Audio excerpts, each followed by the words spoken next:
A post going around says the trade deficit under Trump went from $136 billion to $29 billion, and that this is the lowest in over 20 years. Both of those dollar figures are real. You can find them in the federal data. Almost everything built on top of them is wrong.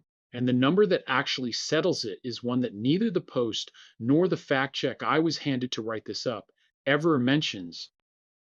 Let's take it in pieces. March 2025 at about 136 billion, correct. 136.42 billion in the revised figures. October 2025 at 29 billion, correct. 29.4, down 39.4, down 39% from September. Lowest in over 20 years, wrong. It was the lowest since June 2009, which is about 16 years and 4 months.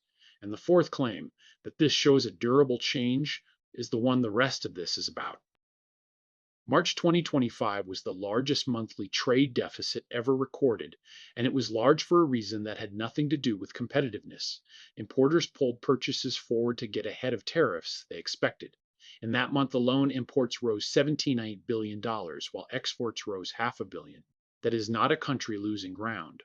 That is purchasing departments emptying a calendar and front-loading borrows from the future. Goods brought in during March are goods not brought in during June. A decline afterwards is arithmetically guaranteed. Using that month as your before picture is the single biggest problem with the claim. October was genuinely remarkable. Forecasters polled by Reuters expected the deficit to widen to around 59 billion. It came in at 29.4. But two categories did almost all of the work, and neither is a measure of trade policy. Non-monetary gold made up close to 90% of that month's increase in exports. 90%. That is a store of value being relocated in response to the gold price, not a product being sold into a market a tariff opened.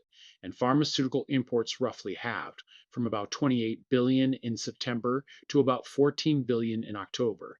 Take those two out and the month is ordinary. We're sitting with that. The month being held up as proof that a tariff policy worked was a month in which the thing America mostly exported more of was gold bars. If October had been a new plateau, the months after would have stayed near it. September was 48.1, October 29.4, November 53, that is the revised figure. It was first published as 56.8, December 70.3. From October to December, the deficit rose 139%. The 29 billion reading lasted exactly 1 month. Here is the number that settles it, and it is not in the viral post or in the fact check. $901.5 billion for 2025 against $903.5 billion for 2024. That is a narrowing of 0.2%. The deficit did not collapse. It barely moved. And the goods deficit, the part tariffs act on most directly, went up by $25.5 billion to $1.24 trillion. That is not my characterization. The Republican staff of the Joint Economic Committee headlined their own release, quote, "Trade deficit narrowed slightly in 2025, ending the year at $902 billion, down from $904 billion."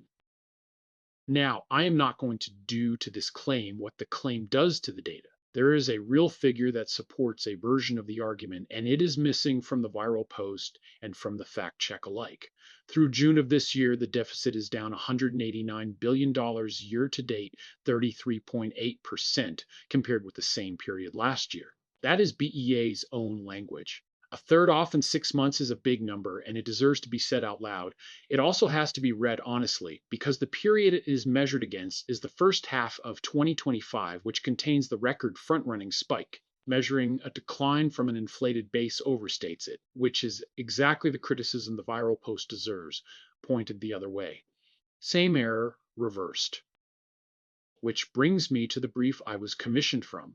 It reaches the right verdict, misleading, and most of its numbers check out, but it argues entirely in monthly figures and never once gives an annual total. And its own section on what would be needed to prove a lasting effect opens by demanding, quote, multi-month and annual averages rather than a record high month compared with a record low month. It is right, it then does not supply them, and they existed. It also quotes November at 56.8 billion, which is the unrevised print. The revised figure is 53 in a document that lists revisions as something you have to account for. And one editorial note, because it matters more than it looks. The fact check opens by attributing the claim to a named person on the basis of a screenshot, and then further down concedes that matching wording appears from other users and that this is a recycled talking point rather than original analysis.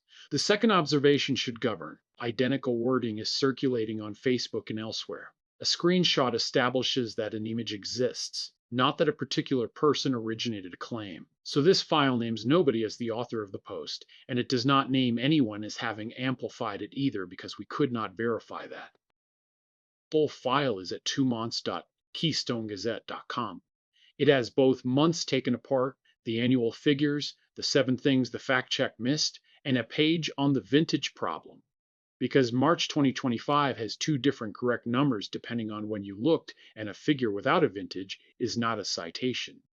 Every photograph is public domain or openly licensed and credited. Where the evidence cuts against our own verdict, we put it in the body.